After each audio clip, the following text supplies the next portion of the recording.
Moving your SMSF from accumulation, taxed at 15%, to pension phase drops earnings, tax on fund earnings to 0%. Here's the fastest compliant path. First, eligibility, your condition of release. At 65, it's automatic, even if you keep working. Ages 60 to 64. You qualify by ceasing an employment arrangement. Retired at 60 or over? Declare you do not intend to work more than 10 hours per week.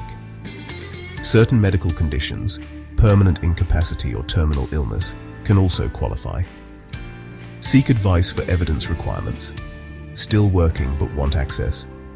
A TRIS can help cash flow, but fund earnings remain taxed at 15% until you meet a full retirement condition. Next, the admin. Your trust deed must allow account-based pensions. Value every asset at market on the pension start day. This sets your starting balance. Sign trustee minutes with the commencement date. Add a reversionary nomination if relevant. Report the start to the ATO via T-bar and stay within your transfer balance cap, about 2.0 to 2.1 million. Ongoing rules. Take at least the ATO minimum drawdown each year, around 4 to 5% and up, depending on age. And don't add new contributions to an active pension. Commute, combine, then restart. Timing matters, especially before selling property. If you sign a contract before pension commencement, you could forfeit thousands in tax savings.